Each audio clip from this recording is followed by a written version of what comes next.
할렐루야. 벌써 한 해도 이틀밖에 남지 않았네요. 하나님께서 어김없이 우리에게 새해를 주시겠지만 이 새해를 맞는 우리의 마음이 보다 더 경건하고 더 신실했으면 좋겠습니다. 다 함께 기도하겠습니다. 아버지 하나님 감사합니다. 2022년 시작한 지 얼마 되지 않은 것 같은데 벌써 다 가고 이틀만을 남겨둔 상황이 있습니다.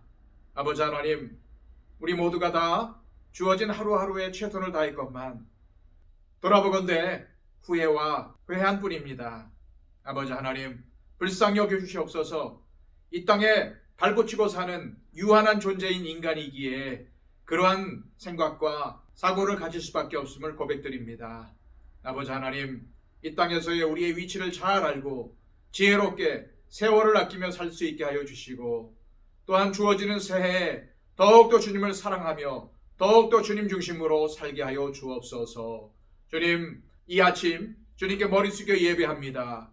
우리가 예배하는 자리에 강림하여 주셔서 우리의 예배를 받아주시고 오늘도 우리의 삶을 이끌어 주시며 동행하여 주옵소서. 오늘도 주인 되신 예수님께 순종하며 살아갈 수 있도록 붙잡아 주옵소서. 예수 그리스도의 이름으로 기도하옵나이다. 아멘.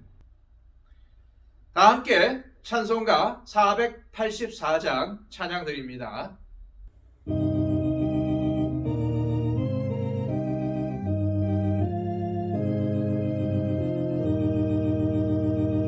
내 맘에 주여 소망 되소서.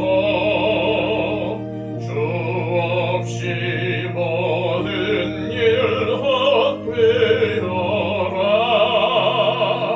밤에나 낮에나 주님 생각, 잘 때나 깰 때 함께 하소서.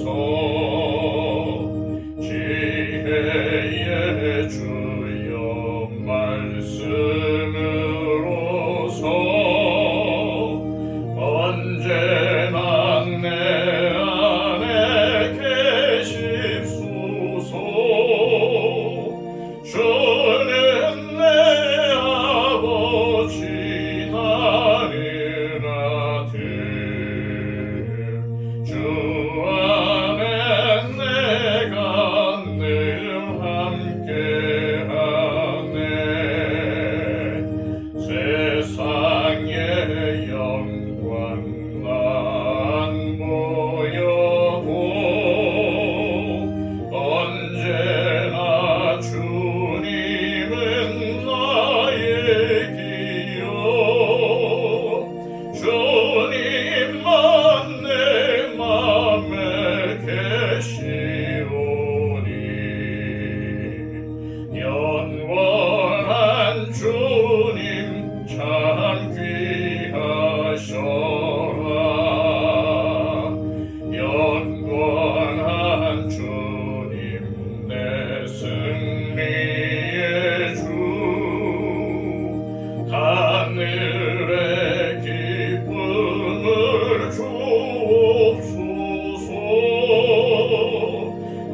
어떠한 고난이 닥쳐와도 만유의 주여 소망 되소서.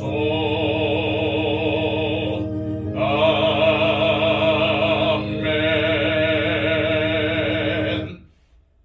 이 시간 우리에게 주시는 하나님의 말씀은 신약성경 고린도후서 1장 8절에서 11절까지의 말씀입니다. 신약성경 286쪽입니다. 형제들아, 우리가 아시아에서 당한 환난을 너희가 모르기를 원하지 아니하노니 힘에 격도록 심한 고난을 당하여 살 소망까지 끊어지고 우리는 우리 자신이 사형 선고를 받은 줄 알았으니 이는 우리로 자기를 의지하지 말고 오직 죽은 자를 다시 살리시는 하나님만 의지하게 하심이라. 그가 이같이 큰 사망에서 우리를 건지셨고 또 건지실 것이며 이후에도 건지시기를 그에게 바라노라. 너희도 우리를 위하여 간구함으로 도우라. 이는 우리가 많은 사람의 기도로 얻은 은사로 말미암아 많은 사람이 우리를 위하여 감사하게 하려 함이라. 아멘. 사람은 자신이 직접 경험하지 못한 부분에 대해 함부로 판단하고 비판하는 경향이 있습니다. 비록 그것이 자신의 견해에서는 합리적일지라도 직접 고통을 겪고 있거나 어려운 상황에 놓여 있는 사람의 입장에서는 그런 비판이나 판단이 오히려 상처로 다가올 수가 있지요. 이런 경우를 보더라도 세상에는 아무리 많은 이론이나 지식이 있어도 직접 체험해보지 않고서는 결코 알 수 없는 것들이 존재하는 법입니다. 예를 들어서 아무리 죽음에 대해서 연구하고 죽음에 대해서 많이 알고 있어도 자신이 직접 죽어보지 않고서는 죽음을 온전히 알 수 없는 법입니다. 어떤 유명한 철학자가 죽을 병에 걸려 병원에 입원을 했습니다. 그는 병원에 입원해 있으면서 죽음의 공포가 너무 극심해서 차마 의사에게 병명을 물어보지도 못했고 더구나 죽을 때가 되자 괴성을 지르며 주변에 있는 물건들을 집어던지는 등 극도의 흥분과 불안 증세를 보였다고 합니다. 그런데 이 철학자는 평소에 인간은 죽음에서 자유로워야 한다고 늘 강조했습니다. 하지만 막상 자신이 죽을 때가 되자 죽음 앞에서 자유롭지 못했던 거죠. 자신의 죽음 앞에서 그가 쌓아올린 철학의 위상이 허무하게 무너져 내리고 말았습니다.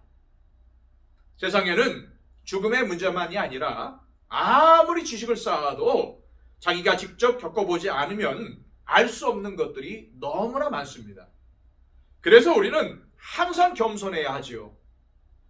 특히 고난의 문제는 더 그렇습니다.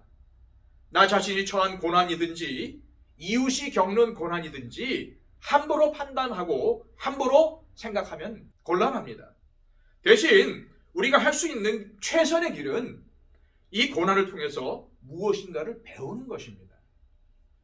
오늘 본문의 바울은 자신이 당한 고난에 대해서 말하고 있습니다. 8절과 9절 말씀입니다. 형제들아, 우리가 아시아에서 당한 환난을 너희가 모르기를 원하지 아니하노니 힘에 격도록 심한 고난을 당하여 살 소망까지 끊어지고 우리는 우리 자신이 사형 선고를 받은 줄 알았으니 이는 우리로 자기를 의지하지 말고 오직 죽은 자를 다시 살리시는 하나님만 의지하게 하심이라. 이 말씀만 보면은 바울이 어떠한 고난을 겪었는지 알 수는 없습니다.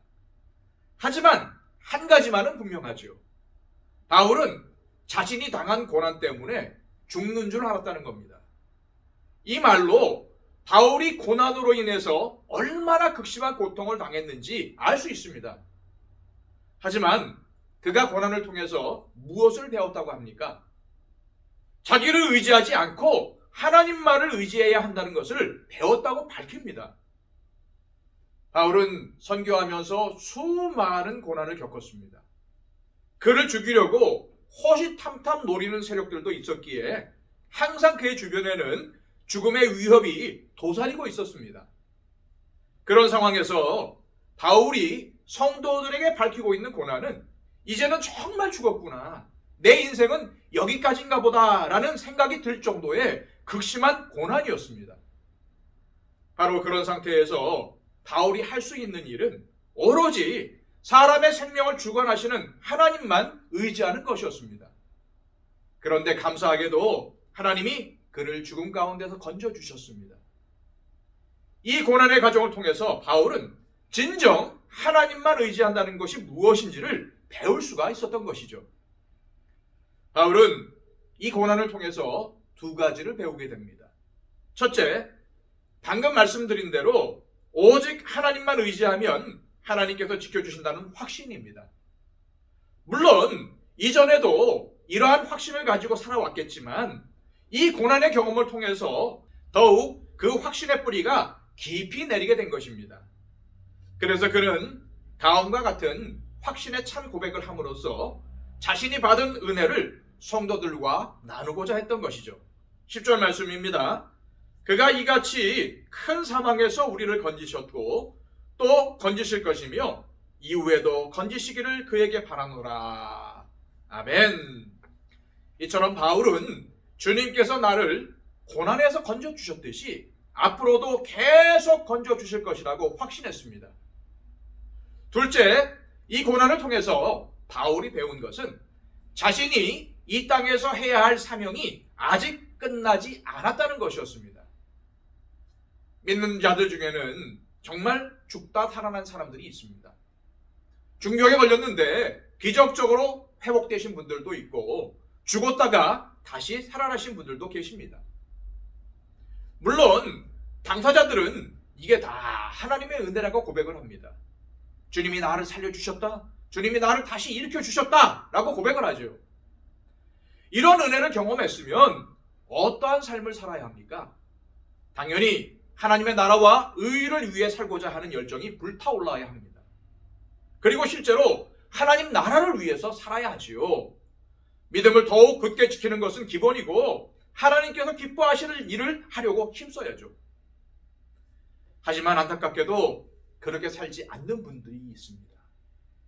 고난 중일 때는 그렇게 하나님만 의지하려고 하고 믿음을 잘 지키려고 힘썼는데 몸이 건강해지고 세상에서도 살만하니까 오히려 자신의 힘을 의지하고 세상적인 것에 더 집착하기도 합니다. 그렇다면 그 사람은 고난의 과정을 통해서 배운 것이 없는 것입니다. 하지만 바울을 보십시오. 그는 성도들에게 이러한 부탁을 합니다. 11절입니다. 너희도 우리를 위하여 간구함으로 도우라. 이는 우리가 많은 사람의 기도로 얻은 은사로 말미암아 많은 사람이 우리를 위하여 감사하게 하려 함이라. 바울은 지금 성도들에게 중보 기도를 부탁하고 있습니다. 왜 기도를 부탁하는 걸까요? 하나님께서 맡기신 선교의 사명을 더 잘 감당하기 위해서였습니다. 이 때문에 그는 성도들에게 중보 기도를 부탁한 것이죠. 그가 성도들에게 중보 기도를 부탁한 것은 또 한 가지 이유 때문이었습니다. 그것은 자신의 선교 사역에 고린도 교회의 성도들도 동참시키기 위해서였습니다. 고린도 교인들이 바울과 사역자들을 위해서 중보 기도를 함으로써 바울과 사역자들도 하나님의 은혜를 누리고 기도해주는 성도들도 사역자들이 겪는 고난에 동참하면서 하나님께서 사역자들에게 부어주시는 귀한 은혜를 깨달을 수 있었던 것입니다. 그러면 성도들도 이러한 은혜를 베풀어 주시는 하나님께 감사를 돌리고 더욱 하나님을 전적으로 의지하는 신앙생활을 할 수 있었습니다. 바울은 바로 이러한 것들을 기대했던 것이죠. 사랑하는 여러분, 이 시간 기도하실 때 나의 경험, 나의 지식, 내가 가진 배경을 의지하지 말고 하나님만을 의지할 수 있게 해달라고 기도하시기를 바랍니다. 나의 자랑은 내가 하나님의 자녀인 것이며 나의 유일한 배경은 하나님이시라고 고백하며 기도하시길 바랍니다. 혹시 고난 가운데 있는 분들이 계십니까? 바울이 고백한 것처럼 하나님만이 그 고난을 이기게 하시고 그 고난에서 건지심을 믿고 하나님만 붙잡게 해달라고 기도하시길 바랍니다. 그리고 또한 육신적인 연약함과 질병 때문에 고난을 받는 우리의 형제 자매들이 있습니다. 그분들을 위해서 기도해 주십시오. 그리고 우리 임창 집사님, 박영채 집사님, 이복신 권사님의 회복을 위해서, 건강을 위해서 중보해 주시기를 바랍니다. 그 밖에 환난 가운데, 고난 가운데 있는 우리 형제 자매들이 있습니다. 그분들을 기억하면서 기도해 주시기를 바랍니다. 또한 복음을 들고 산을 넘으며 온 세계 가운데 복음을 전파하는 선교사님들을 위해서도 기도해 주시기를 바랍니다. 그리고 또한 우리 더처치가 하나님이 더욱더 사랑하시는 교회가 되게 해달라고, 새해에는 더욱더 하나님께서 맡기신 사명을 잘 감당하게 해달라고 위해서 기도해 주시기를 바랍니다. 우리 다 함께 기도하겠습니다.